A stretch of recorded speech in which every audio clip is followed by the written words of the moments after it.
Yo, how's it going, guys? It's your boy Homixide back at it again with another video. Now, I'm recording this during my Halloween series, but this is going to be a regular video, so that's why it's kind of weird for me right now. But I was looking at YouTube videos and I saw this title. Actually, hold on, let me pull it up for y'all real quick. It is called Dead by Daylight is designed to be miserable. And I was already intrigued because I really wanted to see what this guy had to say. And honestly, he had a little cool thumbnail. He kind of showed like 3 things pointing to one. I didn't read it, but I just thought, you know what, we're gonna give it a try because I'm playing Dead by Daylight again right now, and I haven't done a reaction video in a long ass time. I think in like a year, or I don't know. It's been a long ass time, but we're gonna jump right into the reaction. I'm gonna give y'all my viewpoints. Don't expect me to react to the whole video. I'm gonna cut out segments. I don't really know how to do react videos, if that makes sense, because I know some people just leave it unedited and like they watch the whole video. To me, that's boring, and you're not putting any content of yours in there, so I don't really know. Like, I'm just gonna put in my opinions and obviously some clips that I want to see and stuff and talk about, but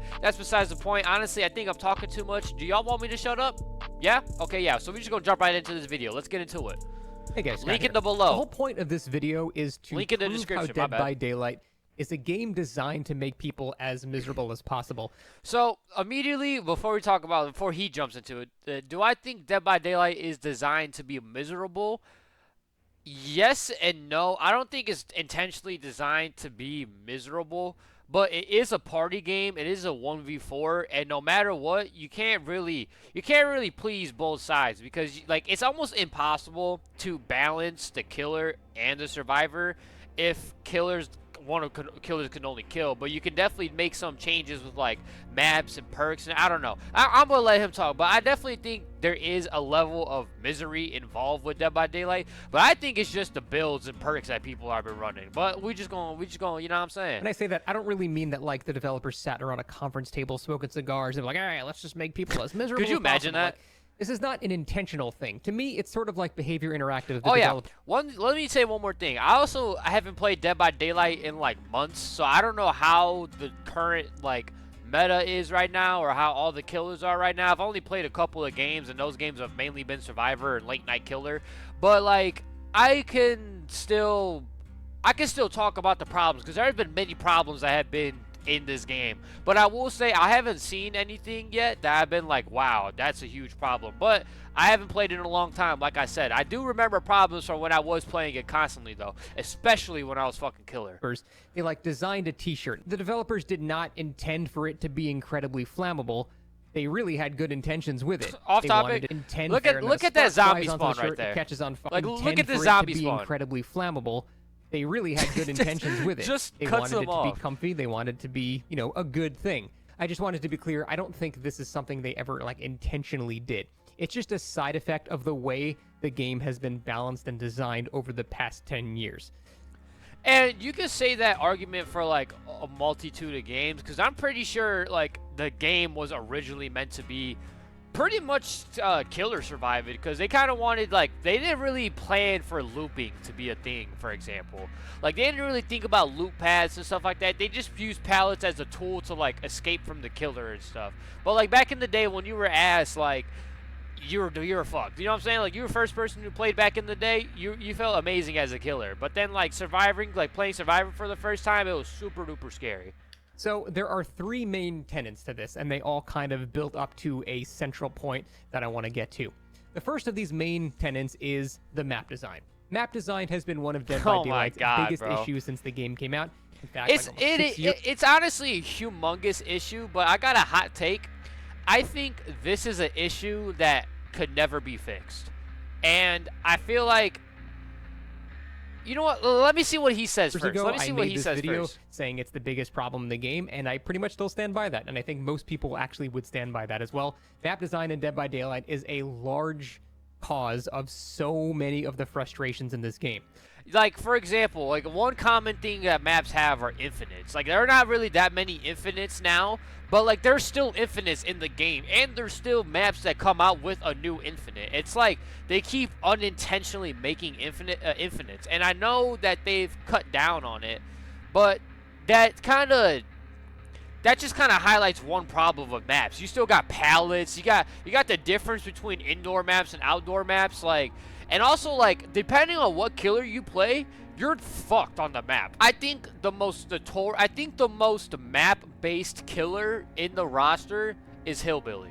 Because hear me out, on any open map, he's basically just a fucking free roam. He's done. You know what I'm saying? He's running around the map. Maybe he's a silent Billy, but he's gonna be going around the map with his chainsaw and insta killing you. The minute you put him on Hawkins, the minute you put him on Larry's, that literally gets rid of his whole power. His whole power is now just gone, and now he's just a basic M1 killer, and that just completely fucks him over. And here's the thing, you don't really know what map you're going to go to. It's obviously by chance, but is there really anything you can do? Like, I don't think so, to be honest with you. Like, you see how I accidentally rhymed? But whatchamacallit, like, here's the thing, like, take like Gideon Meat Plant for example, Pallet Central, Pallet Paradise, right?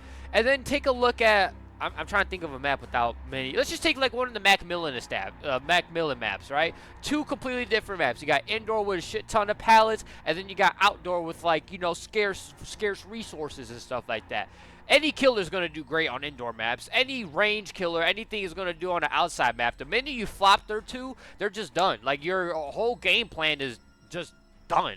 Like trying to play like Ghostface on an open field is horrible. Trying to play Hillbilly in a indoor map is horrible. But the problem with the indoor maps, well, obviously not all of them because there's Larry's, but like Hawkins and like RPD and like, man, I feel like I'm missing one more. I don't know why. Hawkins, RPD, Gideon Meat Plant, like those maps specifically are based off of the license that they came from. So immediately you can't balance that because you're too busy trying to recreate that map. Like RPD, obviously they split RPD into two maps, but we can still agree that that map isn't balanced, bro. It's really not, for both survivors and killers. And also it depends on what wing you get too. I'm pretty sure the east wing with like the outside and the top right is pretty fire, but the west wing though, you get fucked a lot from what I remember. But yeah, I'm gonna let him talk. There are so many variances in terms of balance with regards to maps in this game. And another, one last thing, because now he got me talking. I don't think DBD like behavior takes into account like pallet paths. Like what I mean by that is like the tiles that connect. Like there'd be some maps where you just have nothing. Like you just have one pallet in a dead zone and then you're running fucking miles to the next pallet. But then there's other maps where it's like the main building is there, then you have Shack, and then you have the TLs right there, then you have just other dead zones around the map, and it's just all like so condensed together that like you really can't do anything. Like yeah. That the game itself becomes basically impossible to balance. Now, the developers have actually gone on record saying that they want certain maps to favor certain sides. They're okay with a particular map being very killer-sided, and they're okay with a map being very survivor-sided, vice versa. And honestly, hot take, I don't mind that at all. I don't mind if there's a map that favors more survivors or a map that favors killers. It's just more so the fact that it's the unbalance of what killer is there. For example, let's say there's a heavy survivor-sided map, like Gideon Meat Plant, for example. You could still have, like, a Spirit, or, like, even, like, maybe a Ghostface. I'm trying to think of people who could, like, hunt down. Like a Spirit will be still... A Spirit could still do good on Gideon Meat Plant, in my opinion. You still have, like... Even though I said indoor maps suck, like, Blight can still kind of do something. Nurses bypass basically the whole map. So, like...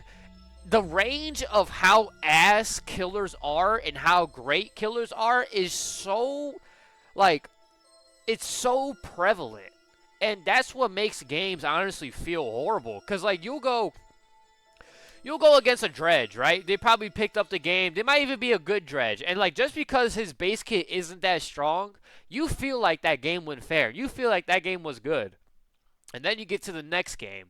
And then you just have a fucking nurse with, like, Scourge hooks, like, Pain Resonance. You have fucking hit with Grim Embrace, like, fucking most powerful add-ons. Like, it's just, like, damn. Like, you know what I'm saying? Like, it could be the same map. Like, let's say, for example, this is not Crotus Pen Asylum. I forgot what this map is specifically called. But, like, you could have... like, if you play one game of each killer on this map with the same group of survivors, like... It's going to be different outcomes, but it's not based on the fact that it's a survivor-sided map. It's also based on the fact on how ass the killer is. Does that make sense? Everything in between. Against a really top-tier killer and you know you shouldn't have, that feels great. The obvious downside to this is it doesn't account for the other side, which is people being robbed because they just got a bad map. Now, I do agree with that, but in a game like Dead by Daylight, that's gonna have to happen no matter what. You can't make both people happy, because I'm gonna be honest, let's say this game was super duper balanced. I feel like that would also kind of get rid of what DBD is, if that makes sense. Like DBD has so much variety that like it's honestly like, man, I don't know. It's just there's so much that can happen in DBD. And I feel like that's why a lot of people still play. But like, I don't know. I feel like I'm yapping. It is not only more common, but it's also more memorable due to negativity. Oh yeah, he was talking about how killers get fucked with maps. Obviously, like, yeah, like I said, that's going to have to happen in a game like this, which is why I don't think map balancing is really an option. Because, like, you're going to have maps that are survivor salad. Because, like, survivor salad. I don't know why I keep saying that. But, like, if every map, like, let's say every map had 15 pallets. Is that a reasonable amount, 15 pallets? If every map had 15 pallets, me, as a killer, would just tank the 15 pallets. Like, if I know there's only going to be 15 pallets on the map, I could just get rid of all those pallets, and now the survivors had no resources, and they had to rely on windows. And guess what? I could run perks like fucking, I could run perks like Bamboozled, I forgot what it's called, but when generators are completed, all windows and stuff get blocked. Like, I could do stuff like that, and that will still win me the game. You know what I'm saying? So, like, I don't think there should be a map balance, to be honest. I think you should get rid of the infinites and maybe cut down on some pallets on some certain maps, but I don't think there should be a big overhaul, to be honest with you, because the maps kind of have their own. I will say there are some horrible maps though, like oh shit, like Badham Preschool for killers, like Garden of Joy for killers, like let's see, Dead Dog Saloon for survivors. Like, there are maps like that, but I still think they're kind of good and necessary to the game, I guess. Like, I don't know, I don't really know how to describe it. I think that's I do think that's what makes the fun of it though. It's like if I'm a killer, if I'm a huntress and I lower down to like Mount Ormond or like Coldwind Farms, I'm going to be fucking happy. Like, I'm gonna be like, oh shit, this is my map, I can pop off. Now obviously survivors might be like, oh shit, but then once they start winning the game, like they said, like the underdog story, then it becomes fun.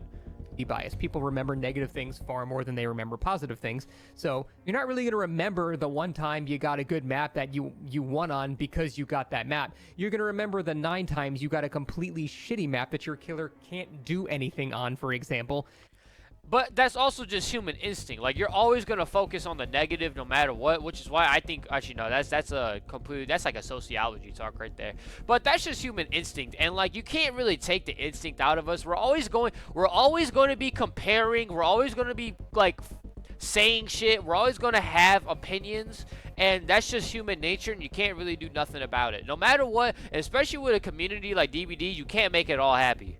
And that's going to make you just miserable. Nobody likes the feeling of being robbed. In fact, I would summarize this entire map section as nobody is ever happy losing due to like things outside of their control. That always feels bad in everything. And like, I know I've kind of been talking about this a lot, but like some of the killers are just fucking horrible, bro. Like not to diss my boy Chucky, but like he ain't really gonna, like, he's not gonna do good on like indoor maps, like, you know what I'm saying? And it's sad to think that also applies to like 90% of the roster, because like the thing is like with maps like Gideon Meat Plant, for example, let's say hypothetically you give one killer and he could only play on Gideon Meat Plant for the rest of his life, right? Which is a fucking nightmare. Oh my god. He's just gonna choose Nurse. He's not going to play any other killer. He's not going to run any other build. He's just going to run the meta stuff that's going to help him win on that map, because that map is that ass. But like I said, especially with like Gideon Meat Plant, you can't really fix that map, especially that one, because it's representing a movie license. And if you get rid of the bouncing and like change all the palettes and make it all the same, then you're just completely, like, you're completely getting rid of survivability, number one, and also just unique map design. Like, imagine if every map was the same. Nobody will play the game. If every map was basically the same, what would be the point of running like what would be the point of running perks? What would be the point of just running stuff? If you just memorize the map, then it's good. And I feel like this is going to talk about another problem. I don't know if he's going to mention it, but this is kind of like an honorable mention. It's the, how can I say this? Somebody with 1,000 hours compared to somebody with like 200 hours is completely night and day.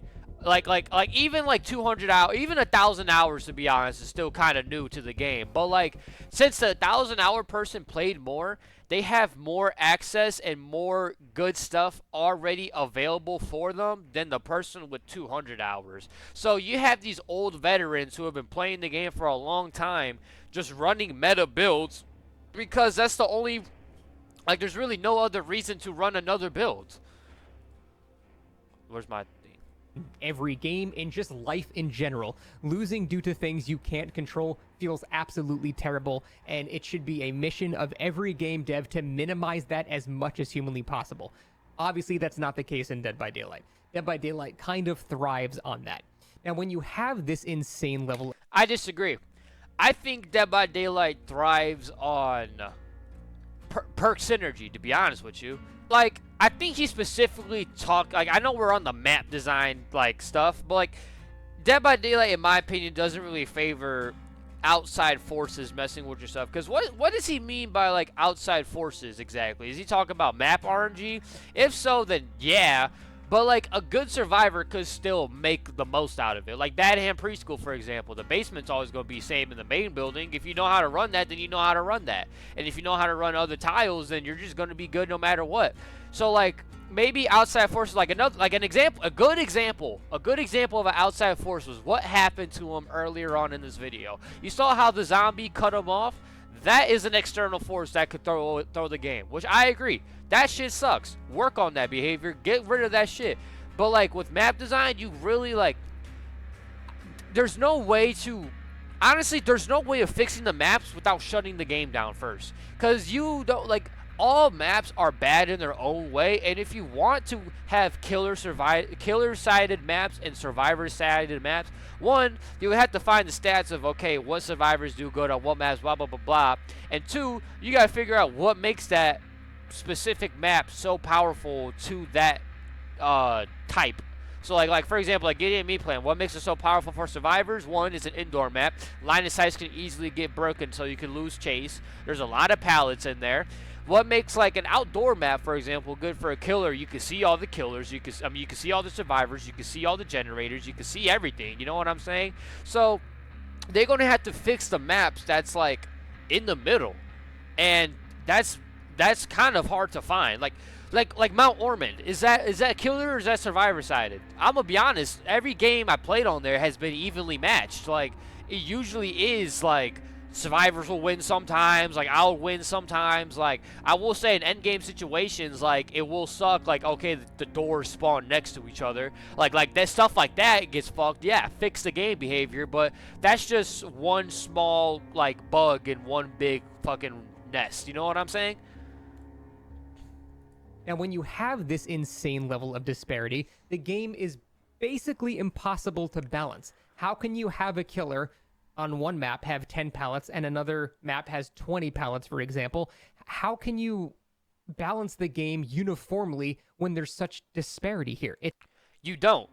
You either double down on how unbalanced it is and make it more unbalanced, or you just say fuck it and leave it as it is. Because I don't think maps all should be the same. Every map should be different. I think there should be certain, and I'll go by saying this as somebody who played Killer and as somebody who played Survivor, I think every different map should have a different amount of pallets, a different amount of windows. If that's what keeps the game interesting. And obviously, I shit my pants when I load into, like, Gideon Meat Plan, or I shit my pants when I load into Hawkins Lab, but I still can at least expect a fun game and, like, try out maybe different like, rotations, different types of, like, mind games and stuff like that.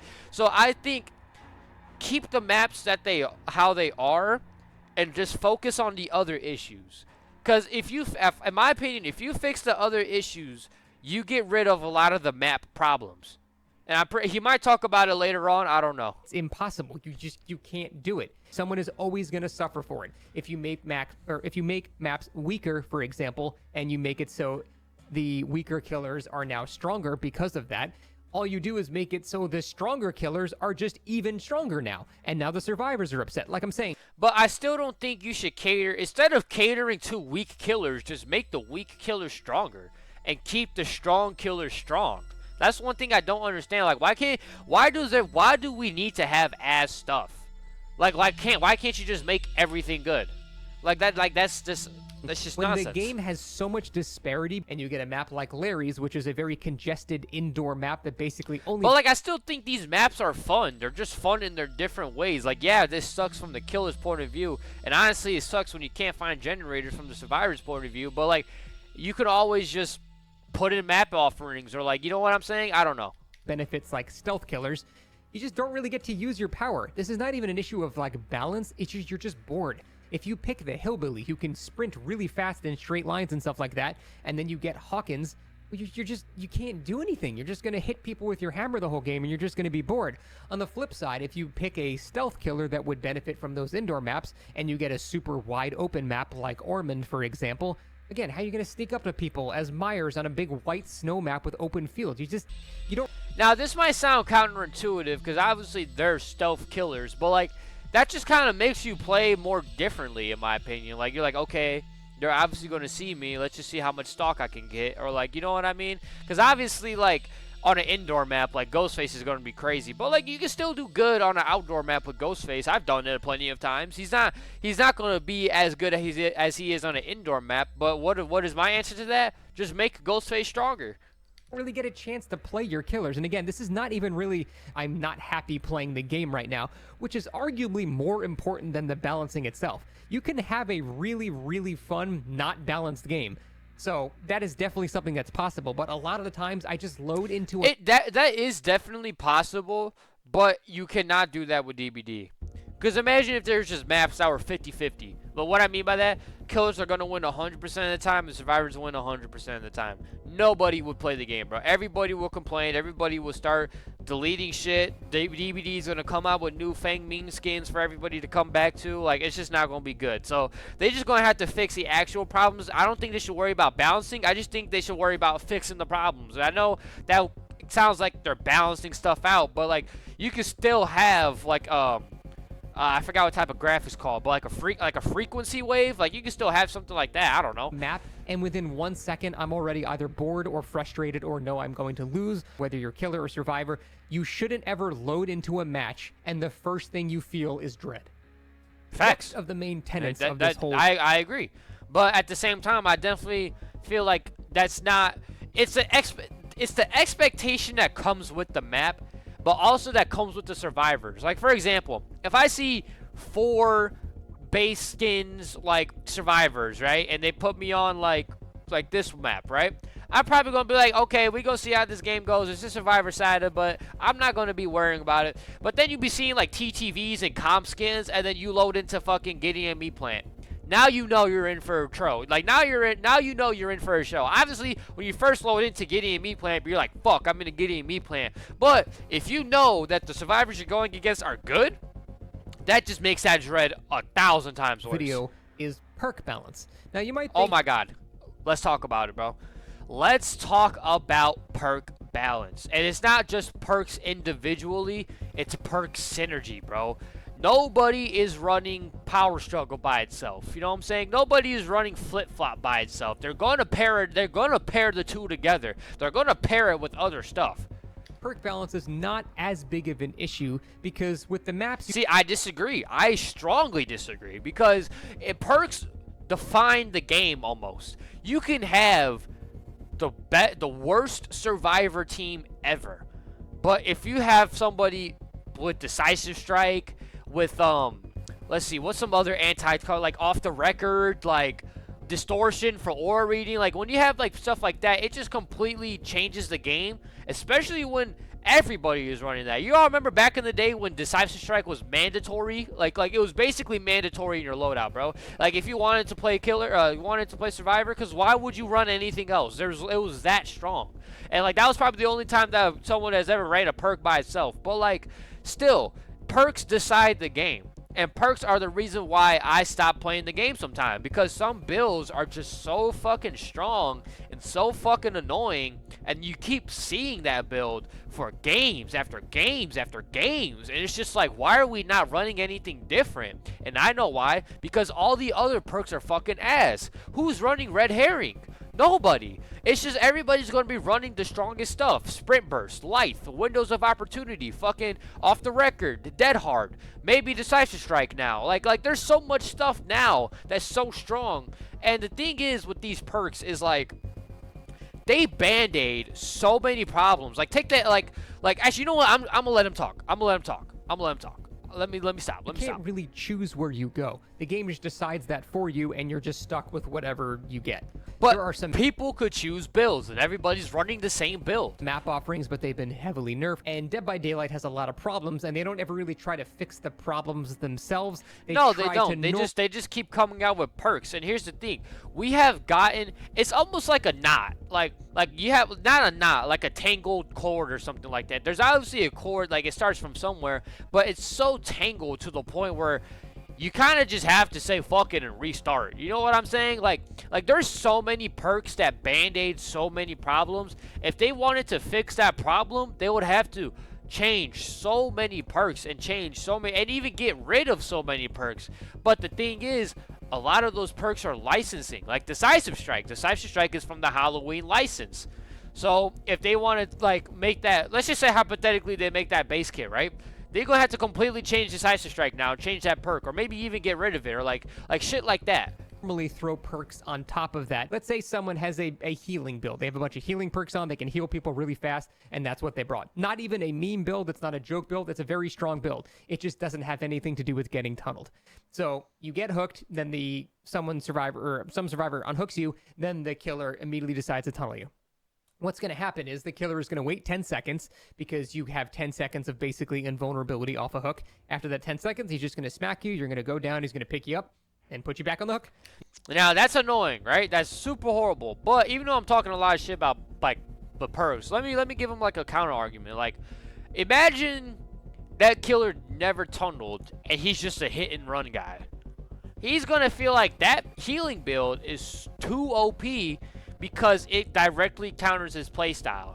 Does that make sense? I don't know where I'm trying to go with this, but like, there's so many, not there's so many different playstyles, but like, I know personally, I don't really run into tunneling as much as I used to back in the day. Like I said though, I haven't played that many games recently, but like, even then, like, from my 4-month break, I was still getting tunneled a shit ton.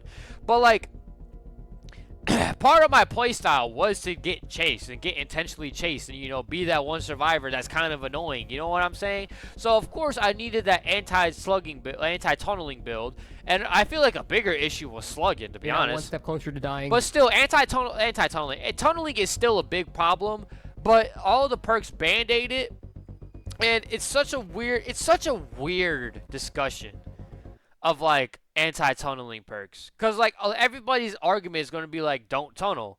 But then like, take like, granted Dead Hard got changed, but like, take old Dead Hard for example, that was game changing. You didn't really get to do anything. That's that. Or they try to down you, they swing at you, except now you have the perk Dead Hard, which activates after you've been unhooked. Now here's the thing, every perk individually, like look, y'all see his build, right? Champion of Light, Dead Hard, Off the Record, Decisive Strike.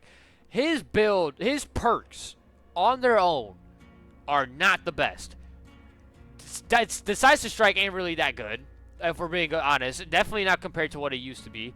Off the Record is the strongest perk in this build. This is definitely a perk that can stand on by its own, and you can run into any build and you'll be perfectly fine. Dead Hard is also okay, so I just kind of realized I kind of messed myself up. But like, I still feel like Dead Hard, for example, the fact that Decisive Strike and Dead Hard kind of gave him like he spelled it out for me. I don't know what I'm trying to explain it to y'all. He literally just showed it to y'all. These 3 perks just completely changed the game.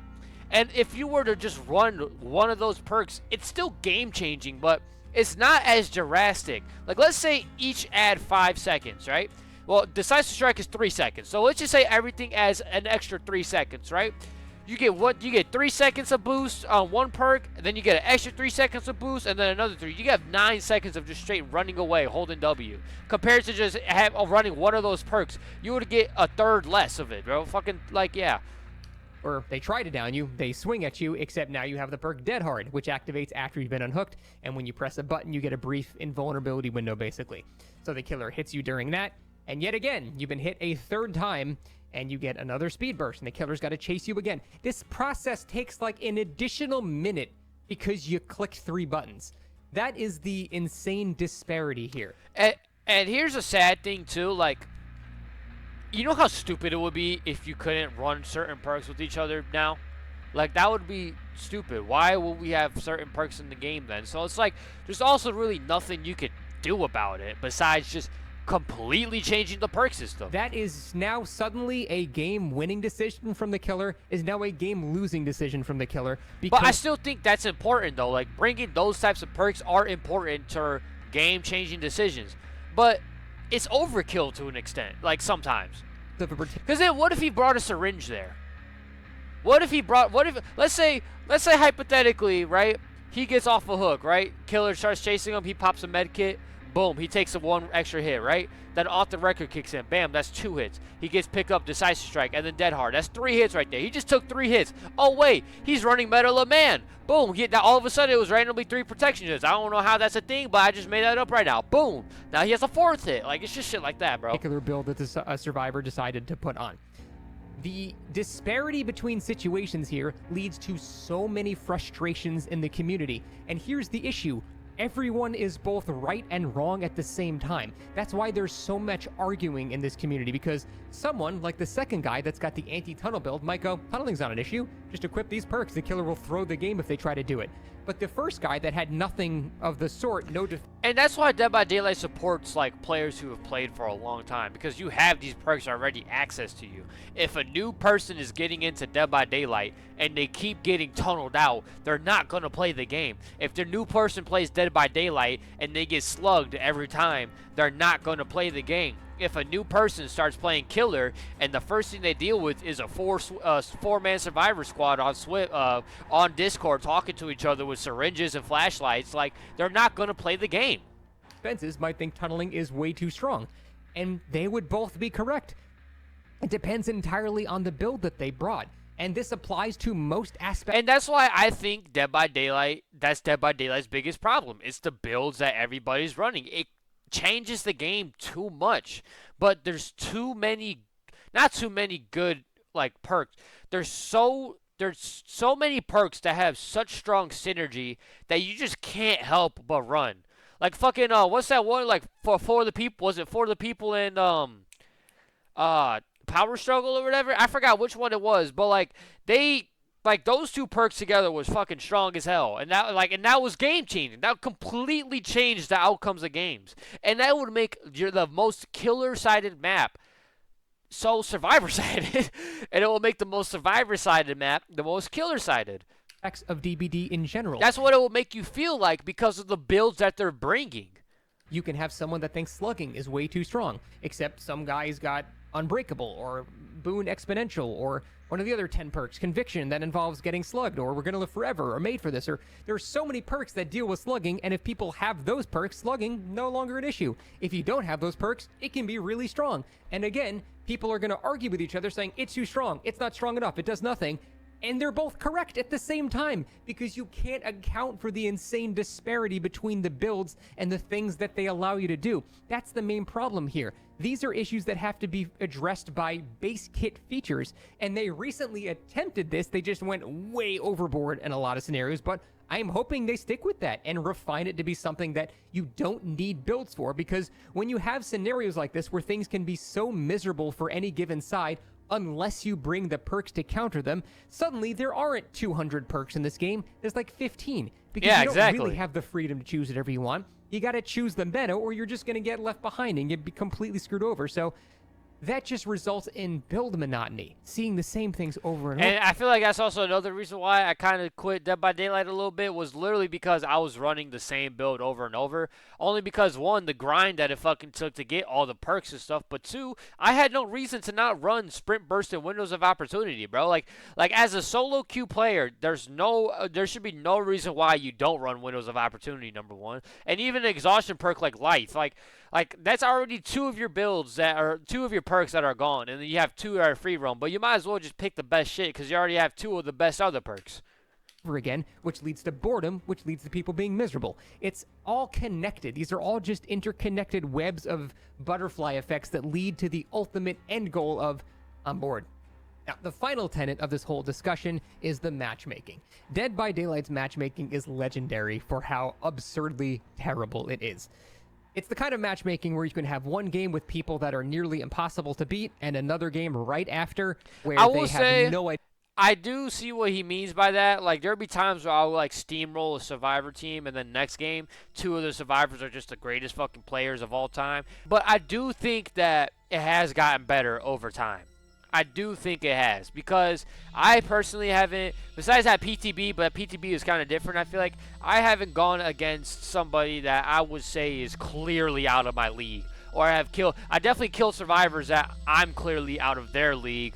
But I think that's just random making. Is there scale-based matchmaking in Dead by Daylight? I'm pretty sure there is. I don't know. Deal what they're doing. And I just hop on, steamroll everybody, then next game I get on, I get shed on, and then I go cry to myself to sleep. No way to understand what you're going to get. Nothing else matters. Meaning, if you ran the killer for 40... Actually, he does bring up a good point. You only beat the game if you leave. Like, you could get chased so long, and you could repair all the generators, but then you get tunneled out, and you only got 10,000 blood points from it. All because you fucking didn't escape. And I definitely think escaping should cost a good chunk of it. But I do think being chased, doing generators, altruism, being in the killer's terror radius, and stuff like that. I accidentally hit my mouse. I do think activities like that should add up over time to lead to a more contributing point system than if you were to escape. Let's say escaping gives you 50 points, right? And let's just say, I know this is overkill, but let's just say you get 1 point a second per, like, every second you spend in chase, right?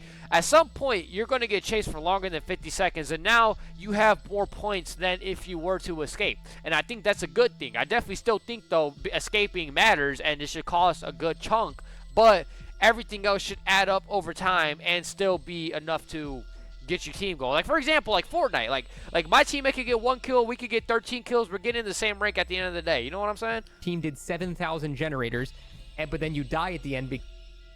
I feel like that was a bad comparison.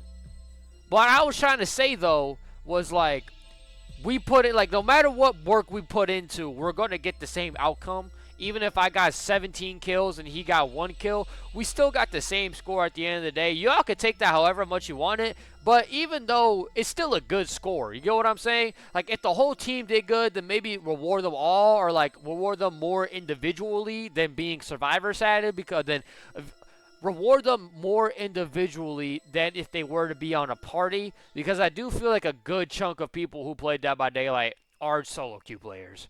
Because of that, you're worse than your teammates whose MMR goes up and yours goes down. I don't know if you caught on, but there was something in every single one of these sections that I repeated, and it is the main core issue that honestly, they I all don't know. Kind of come from. I don't know what he said. The actual issue, main issue with Dead by Daylight is the match-to-match disparity in terms of the difficulty involved with that match. I will say, he is kind of right about that one, because you will get... You load into a game, right? You're as a killer. You load into a game, right? 4-man on comms. They're all comm players. They fucking steamroll you. You only get 2 hooks. They leave all taunting you, yelling at you in the game chat, right? You go try hard on the next game. That's everybody's first game. That, like, yeah, I know what he means. That is really the core issue. I know why what you this mean, game bro. is just so. You need to stop trying to do blanket changes to everything all at once. It never works. There are always going to be some group of people. You definitely need to focus on just one area at a time, It's just a matter of what area do you want to start. And if you were to ask me, what do I think they need to fix first? They need to fix killer base kit first. Every killer base kit first. That's what I think they need to do. That gets screwed. There's too many weak killers that make people want to play stronger killers. Does that make sense? You know what? DBD, come out with a game mode with no perks, no add-ons, no offerings, no nothing. Straight killer, straight survivor, straight maps, and let the community let you know how that goes. Over. I think that will be a great way to assess what people, because let's say people think that's really fun, right? Let's say like, oh my god, this is some of the most fun that I've had. Then we know it's the perks that's the problem. You know what I'm saying? Let's say they're still complaining like this game still fucking sucks. Then we know it's partly the maps. Let's say killers are absolutely dominating.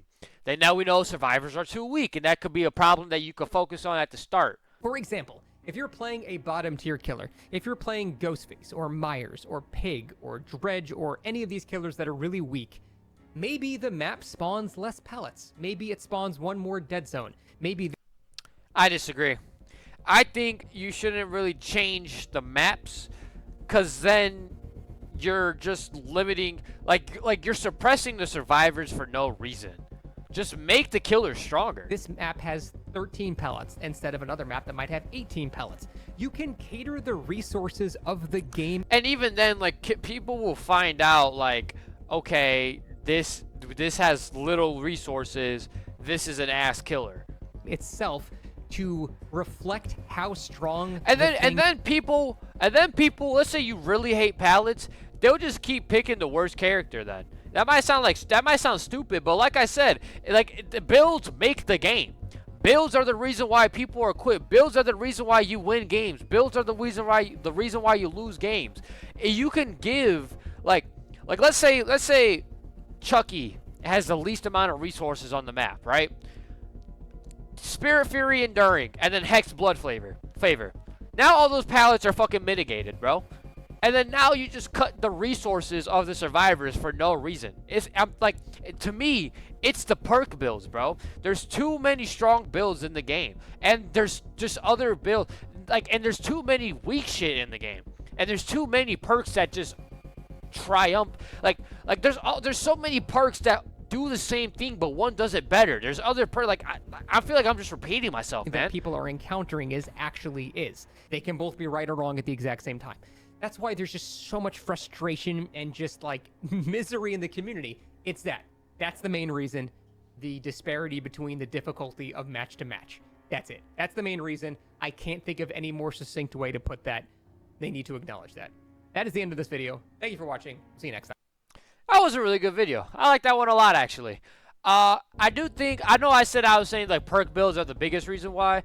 I see his reason why as being like, the matchmaking disparities, but I can agree with him on that. I definitely think DBD, you are going in very blind a lot, but I still think you could expect certain perks. Look, I'm looking at it right now. I'm not shocked that I see resilience. I'm not shocked that I see windows of opportunity, life, like unbreakables. I'm not shocked to see those builds at all. Because I see those builds every game. And that's what gets it so boring, because you're just playing the same shit over and over. But I definitely think he hit it on the nose with that. This is a really good video, man. I really did enjoy it. I'm not attacking this guy at all. I don't really know who he is. I just saw this video. I watched it. I liked it. Y'all got my opinion on it. No ill blood towards him. No ill blood towards anybody.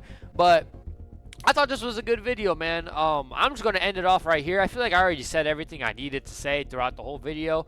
So, if you enjoyed the video, please leave a like, comment, and subscribe. And let me know what your favorite part was down below. Anyways, it's Homixide signing out, and I'll see y'all next time. Peace out, man.